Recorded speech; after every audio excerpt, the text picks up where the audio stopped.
Grabe mga ka-good news, itong pahayag ni Scott Ritter, ito'y dating intelligence daw ng Amerika. Pero mamaya magugulat kayo sa inyong malalaman tungkol sa taong ito. Ngayon ating pakinggan ang pahayag ni PMC Pinoy Mystery Channel. Kudos to PMC. Narito ang kanyang video tungkol sa taong ito. Atin panoorin.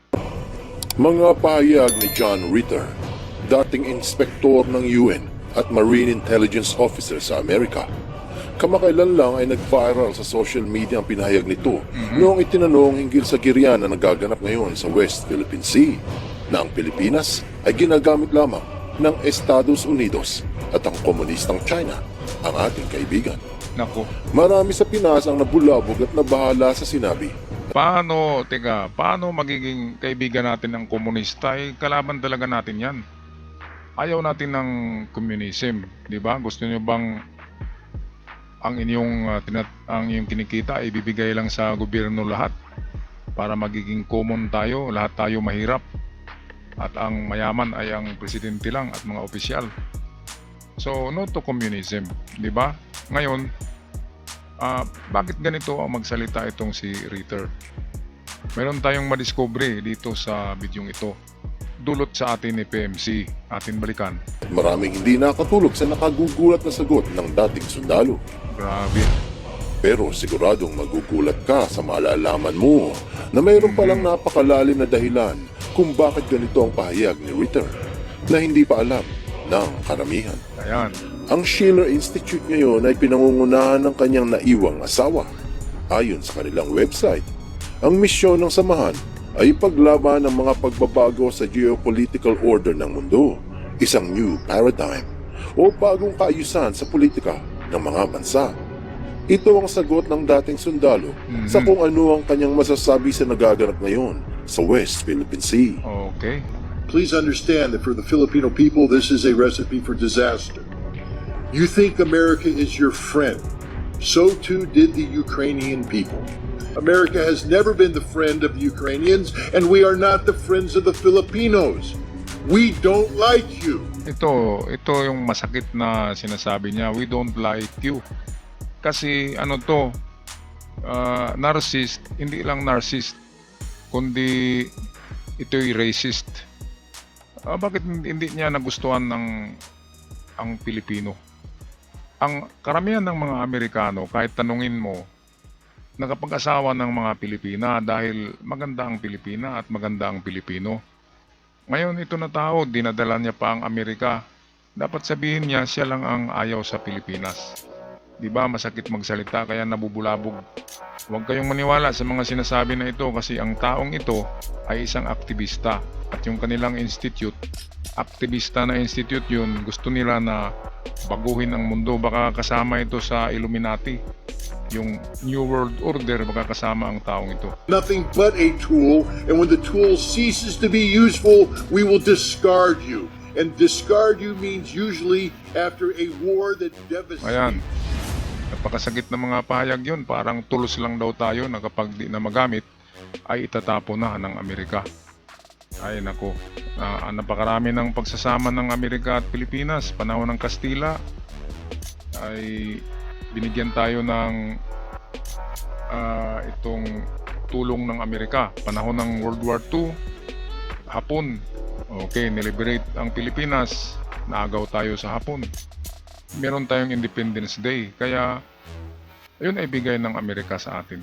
Dahil kaibigan, tunay na kaibigan yan. At kung mayroong mang interest ang Amerika, ang interest ng Amerika sa Pilipinas, ay gusto niyang kapanig talaga natin ang Amerika dahil strategic point ang Pilipinas kontra sa isa pang powerful country na communist. Kasi ayaw ng Amerika sa communist, two different ideology, communism and democratic. Kaya sa democratic tayo. 'Di ba? Simple lang naman 'yon. Ang Amerika ay tumutulong sa mga nasyon na kapareho niya ng ideology na tinatawag na democratic countries. Yun lang yun. Siguradong maraming Pilipino ang nayinig at marahil nabulabog. Baka may binangungot pa o inatake sa puso. Ayan. Dahil nga naman napakabigat ng mga binanggit. Siyempre, yung mga maramdamin at mahina ang paninindigan sa tama o mali ay siguradong nalusaw sa ganitong pahayag. Sinabi na hindi raw kaibigan ng Amerika ang Ukraine. America has never been the friend of Ukrainians, ika niya. Siguro nga totoo. Pero ayon sa gobyerno ng Amerika, na mula noong inatake ng Russia ang Ukraine, nagpadala ng 50 bilyong halaga ng sandata militar ang Estados Unidos.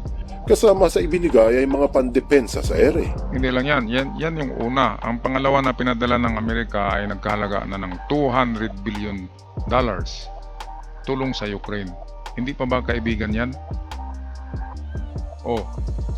Saan ba tayo papanig? Doon sa Russia na minasakir ang Ukraine? Saan ba tayo papanig sa China na aagawin ang ating teritoryo? Ito ang gustong mangyari nitong si Ritter, na baliktarin tayo. Kaya huwag kayong maguluhan, huwag kayong maniwala sa sinasabi ng taong ito. Mga pasabog, mga tangke, UAVs, anti-armor at kung ano-ano pa.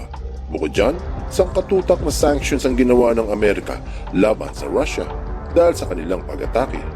Sa makatuwid, ilang beses nagpasalamat ang pamunuan ng Ukraine sa tulong ng kanluran. Tama. Siguro tama si Ritter na hindi magkaibigan ng Amerika at Ukraine. Pero maliwanag na nagtutulungan ang dalawa. Tama. Hindi ba't ganyan din sa bayanihan o ang pagkakaisa ng buong bayan? Kaibigan mo man o hindi, lahat ay magtutulungan sa nayon. Yan. Halimbawa, kung may tumirik na kotse sa gitna ng kalsada, tutulong ang Pilipino sa pagtulak ng sasakyan. Tama. Kaibigan mo man ang driver o hindi. Kapag may hinimatay, tutulong ang Pinoy kahit hindi nito kilala. Iyan ang tunay na Pilipino. May malasakit sa kapwa-tao. Yan. Matulungin, kilala man ito o hindi. Kaya imbis na insultuhin ni Ritter ang Pilipinas, dapat nga magpasalamat pa siya sa pagtulong natin sa Amerika. Ayon sa AP News ngayon lang Abril 2024, inaprubahan ng US ang karagdagang $95 bilyong na halaga tulong na sandata sa Ukraine. Magkaibigan man o hindi ang dalawang bansa, ang importante ay nagtutulungan ang dalawa sa panahon ng kagipitan. Pero isa pa sa sinabi ng dating inspektor ang siguradong gumulantang sa ilang Pilipino. Sinabi nito na friends don't let friends die in those quantities. Ukrainians have been displaced by the tens of millions. Totoo naman na ang tunay na magkaibigan ay hindi hayaang maapi ang bawat isa. Pero ang tanong, sino ba ang tunay na ng api sa Ukraine? Ayan, si Putin. Kung hindi kasi inatake ni Putin ang Ukraine, hindi mangyayari ang giyera ng Ukraine at Russia. At walang walang koneksyon dyan ang Amerika. Ang Amerika ay bigla na lang tumulong sa Ukraine kasi kung maagaw ng Russia ang Ukraine, ay lahat ng NATO countries ay pwedeng atakihin niya kasi strategic border country, nasa border country ang Ukraine. Ang geopolitical system kasi, itong politiko ng daigdig natin, ay ang Amerika pa rin ang makapangyarihan. Kaya gusto ng Russia na aagawin ang teritoryo ng Amerika. Yung mga allies ng Amerika, allied countries, aagawin niya para mawala yung balanse. Yung balanse ng mundo ng powers. At kapag mas makapangyarihan na ang China at Russia, ay mawala na ang kontrol ng Amerika. So ganyan lang yan.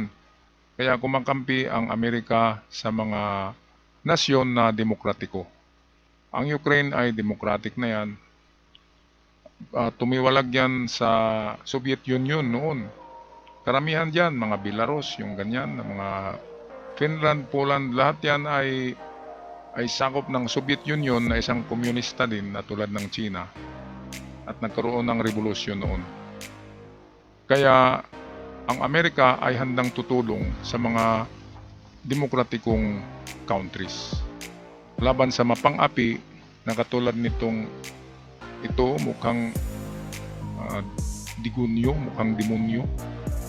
Ayan, kung hindi kasi nag-umpisa ito ng giyera, ay hindi sana magkagulo at hindi din sana gagaya ang China na mga agaw din dito sa West Philippine Sea.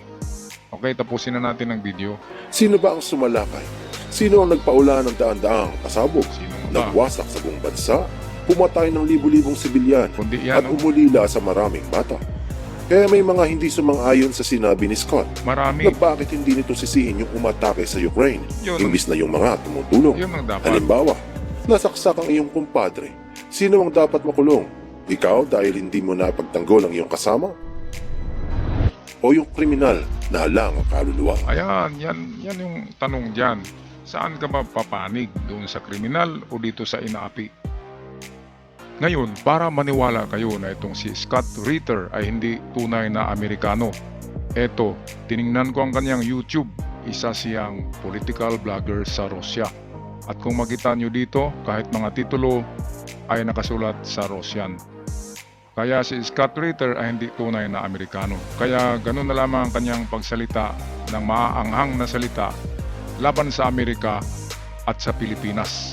Dahil ang dalawang bansang ito ay matagal nang magkaalyado noon pa man.